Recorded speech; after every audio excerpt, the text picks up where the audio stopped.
उसकी गंदगी को दूर करने का उपाय उसके लिए उसी तरह का रखे, और इसी को देखकर जीव में शंका हो जाती है, उनके साथ ये कर रहे, हमारे साथ क्यों नहीं कर रहे, उनको ये दे रहे, हमको क्यों नहीं दे रहे। वहाँ ऐसा कुछ है, जो जिस व्यवस्था से जीव जगेगा वैसी व्यवस्था से उसको जोड़ देंगे और उसी व्यवस्था में रखकर उसका काम हो जाता है। जो शंका करने वाले बेचारे ऐसे रह जाते, तो संत मत में शंका है ही नहीं, और असंभव शब्द कोई बना नहीं। जो आज तक किसी ने संभव नहीं कर पाया उसे संभव बनाने के लिए ही आए और सृष्टि में पूरा काम होगा। न आप उनको समझ सकते हो, न इन आंखों से देख सकते। उनका सूक्ष्म शरीर, सूक्ष्म रूप वो अद्भुत शरीरों में विद्वान रहता, जिस शरीर से वो जीवों का काम करते,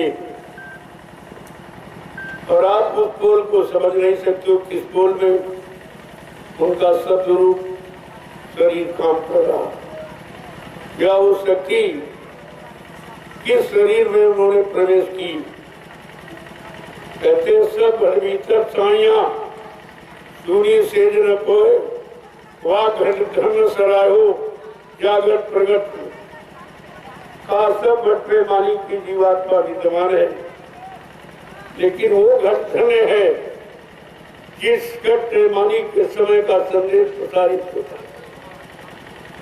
अपना ज्ञान, अपनी युक्ति जिस शरीर से लोगों तक पहुंचाते रहते, कहते वो शरीर मेरा ही है, इसलिए कहा मेरे अनंत रूप, और तुम रूपों में से किसी को नहीं जानते, तो तुमको अपने काम की बात सोचनी चाहिए कि हमारी जीवात्मा का कल्याण कहाँ से, जहाँ से हो जाए तुम समझ लो यही मालिक का रूप। मालिक की दया इसी से आपके काम तक पहुँचाई जा रही। जब बच्चों का जितना ज्यादा पालन करोगे तो धीरे धीरे शंका खत्म होगी, और जब तक शंका नहीं जाएगी तब तक आपको आत्मविश्वास नहीं होगा, और जब तक आत्मविश्वास नहीं होगा कोई चीज आपको मिलने वाली नहीं। तो इन सब चीजों को ध्यान में रखो। सत्संग कोई निरर्थक नहीं होता, हर समय पर बच्चों का राज अलग अलग होता है। जो बच्चन तुम्हारे काम के हैं, तुम्हारे काम में सहयोग करने वाले, उन्हीं बच्चों को समय से आपके काम तक पहुंचाया जाता है। वो अपना समय बेकार नहीं कर, तुम भले अपना सुनकर बेकार कर दो, और आपने कर ही दिया। जब इतने दिनों सुनाया गया तो आपने क्या, किसी की समझ में तो आया नहीं।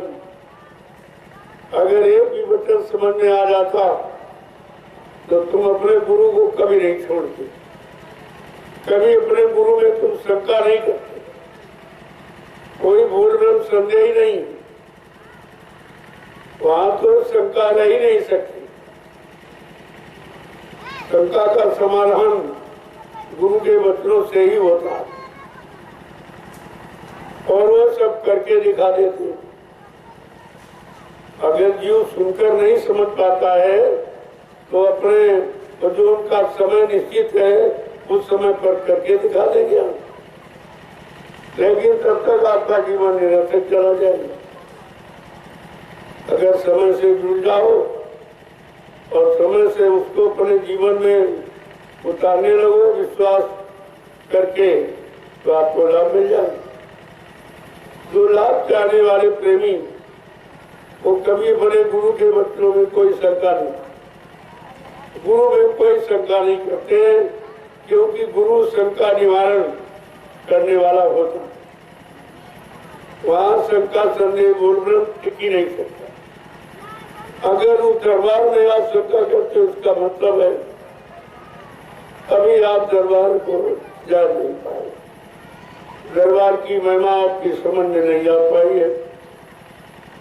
और जिस दिन समझ जाओगे उसी दिन अपने आप को न्यौछावर कर दो और प्रायश्चित करोगे मैंने बड़ी गलती की। अगर पहले समझ जाता तब तक हमारा बहुत काम हो जाता।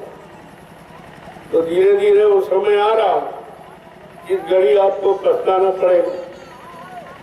जो 10 जुलाई 1952 से 2012 ये 60 वर्ष का समय आपको समझाने जगाने में दिया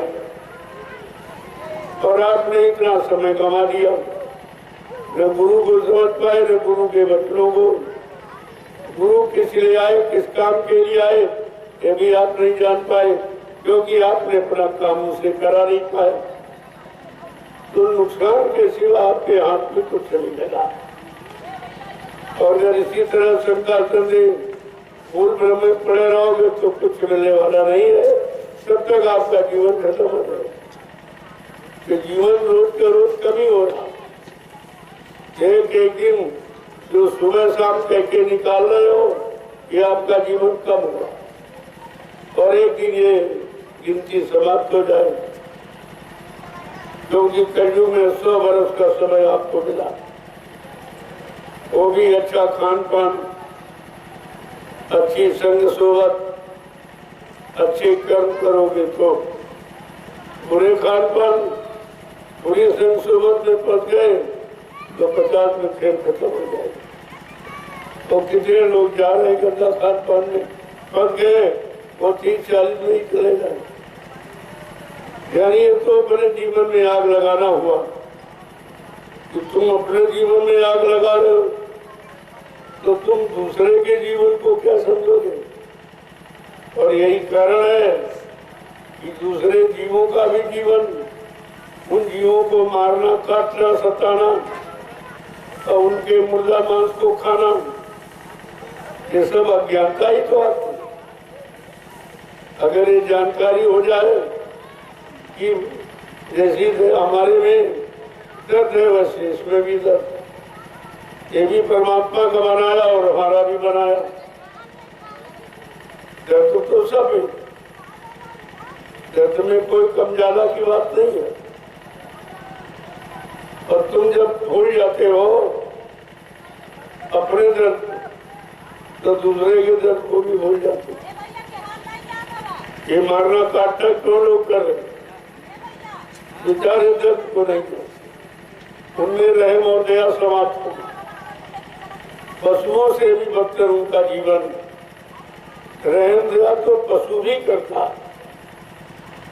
आज लोग अपनों पर रहम नहीं करते, अपने बाल बच्चों, भाई बंधु बिरादर पर कोई रहम नहीं करते। उन्हीं को ठगना, उन्हीं को लूटना, उन्हीं से झूठ बोलना, उनका छीन लेना, उनको बेघर कर देना, भूमिहीन कर देना। क्या ये पारिवारिक जीवन का कोई आदर्श है? लेकिन आदर्श की बात तो समाप्त हो गई।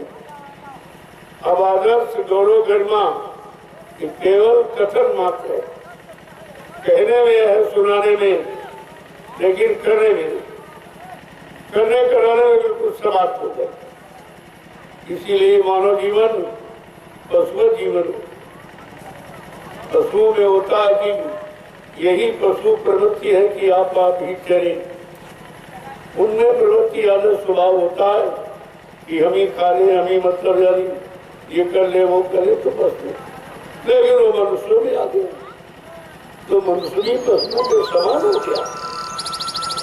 जब पशुओं के समान हो गया, पशुओं वाले कर्म करने लगा और पशुओं जैसा व्यवहार, तो फिर इसको दोबारा मानव जीवन कहां से मिले। परमात्मा ने कहा अगर कुछ करोड़ पार जाने वाला कर्म नहीं कर सकते हो तो मानव कर्म तो करो, ताकि दोबारा तुमको मानव जन्म मिल जाए और जो तुमने इकट्ठा किया इसका प्रयोग कर दो। तुम तो मानव जन्म पाने वाले भी कर्म नहीं करते, सब पशुओं वाले कर्म। तो पशुओं की संख्या बढ़ जाएगी और मनुष्यों की संख्या कम हो जाएगी।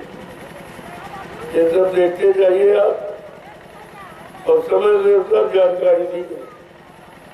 कोई ये नहीं कह सकता अरे भाई महात्माओं ने बताया क्यों नहीं।